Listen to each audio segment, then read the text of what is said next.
otherworldly mysteries come together at the South Pole.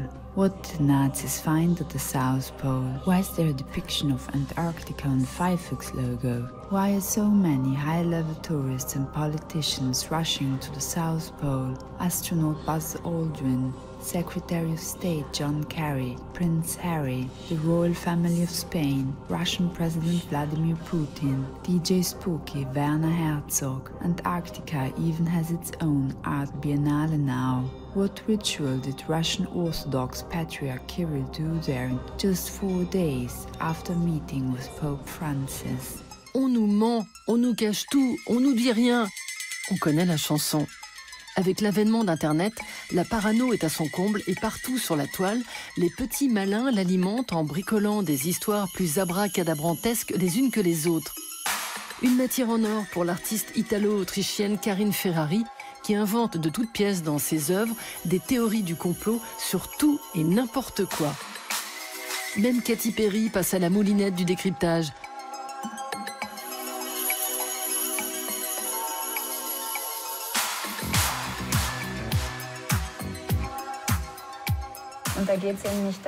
Le problème n'est pas de savoir si certaines choses sont vraies ou fausses.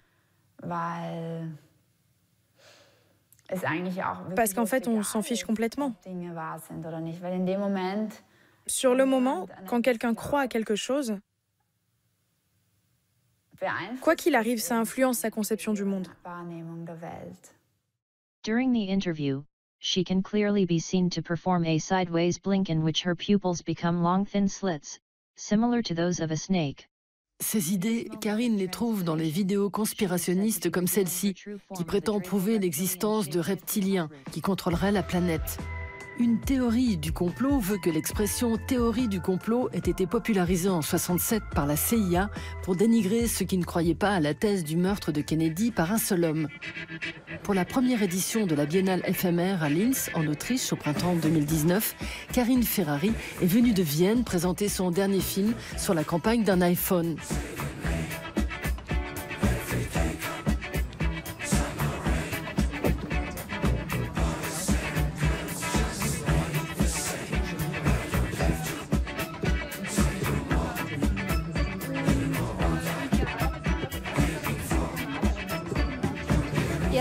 Il y a des gens qui sont convaincus qu'il faut acheter l'iPhone X maintenant, à cause de mon film. Are they telling us that the internet is the externalized neural network of planet Earth? Yes and no.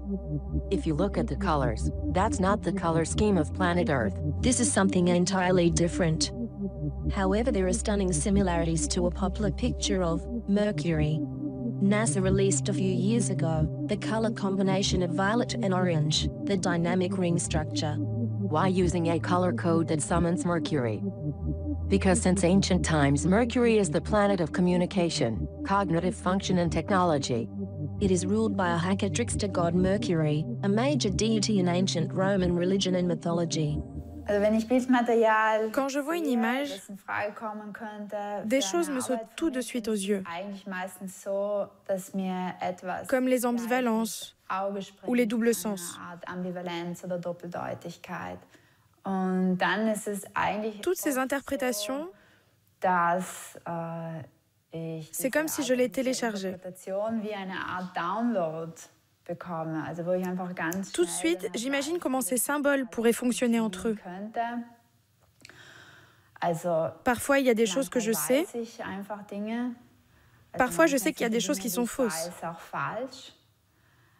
Je suis suffisamment clairvoyante pour savoir que je ne suis pas une très bonne voyante. Mais ça suffit pour faire de l'art.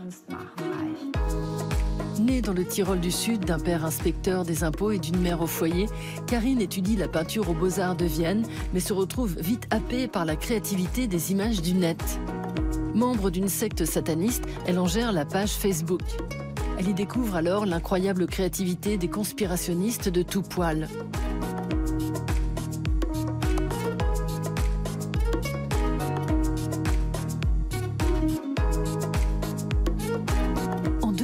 2011, elle se fait connaître avec son analyse du clip Bad Romance de Lady Gaga, truffé, selon elle, de références mystico-conspirationnistes.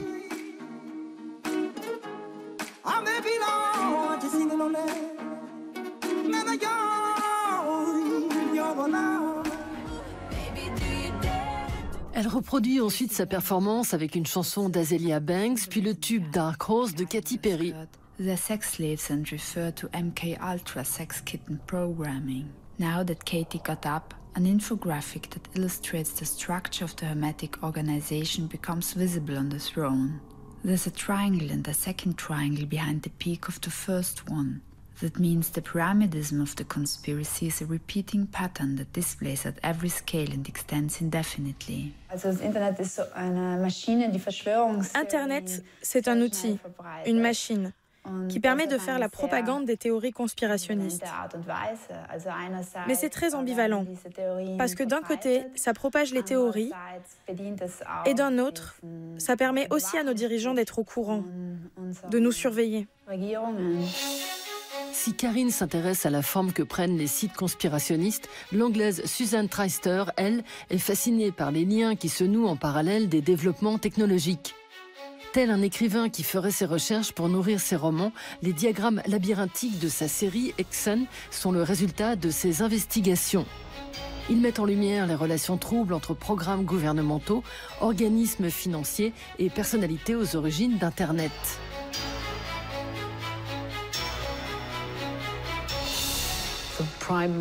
Mon objectif était avant tout pédagogique. Personne ne voyait de problème à aller sur Facebook et partager toutes ses données personnelles. Alors que pour moi, c'était clair depuis le départ que c'était une mauvaise idée. J'ai voulu montrer aux gens l'envers du décor, le contexte historique, parce qu'il y a des raisons de se méfier de tout ça. Mais je n'imagine pas une seule seconde qu'un journal londonien accepte de publier un article de quelqu'un comme moi.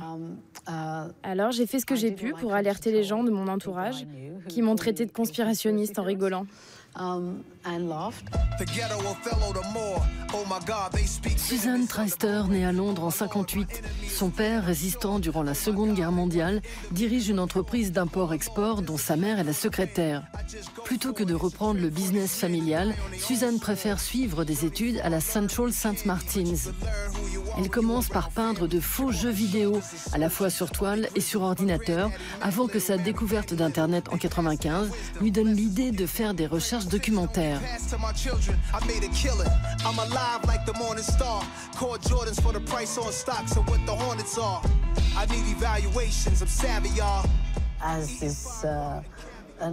Comme le dit l'anarcho-primitiviste Lawrence Jarrack, les complots sont monnaie courante au sein de n'importe quel gouvernement.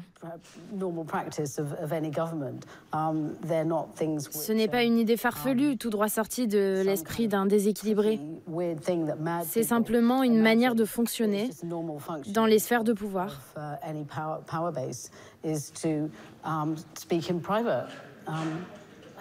Il me semble que mon travail n'entre absolument pas dans le cadre des théories conspirationnistes. Au contraire, je parle souvent de choses qui existent, mais dont personne n'a connaissance.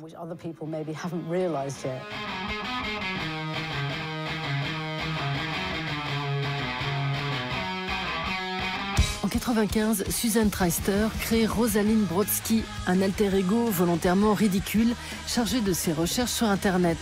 Elle en ramène diverses choses, des informations importantes à de simples recettes de cuisine. Greetings, and welcome to the latest episode of my time-traveling cookery show. Today's recipe is a traditional dish of Polish pierogi with a chocolate and cherry filling. I have to admit, I've eaten a lot of these pierogi on my time-traveling trips to Poland throughout the 20th century.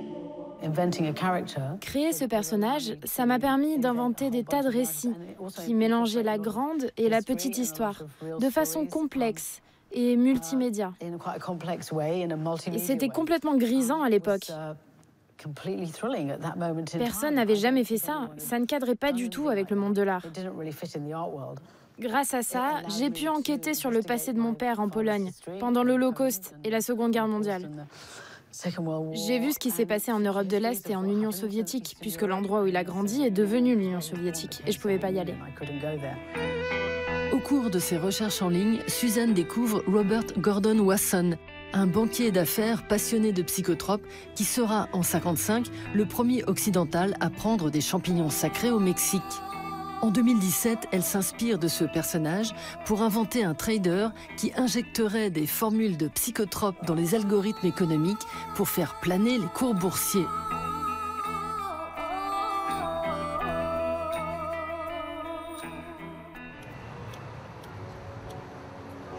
En 2019, Susan Treister est invitée à la Gaieté Lyrique dans le cadre de l'exposition Computer Girls, même si elle ne se sert plus du tout de son ordinateur.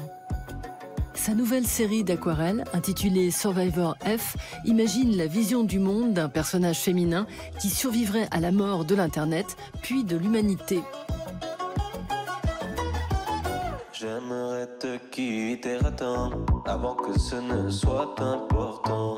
Tes coups de cœur m'ont laissé sentir les coups de poing que j'allais retenir. T'avais mis tes doutes en avant, moi j'essayais de... C'était en 93. J'ai été dans le sud de l'Australie, dans un bureau d'artistes. Et quelqu'un est arrivé en disant... Il y a ce truc nouveau. J'ai reçu un message sur mon ordinateur de la part de quelqu'un d'autre. Quoi? J'ai pensé. Alors il m'a montré sur l'écran juste du texte sur un fond blanc, qui venait d'un autre pays.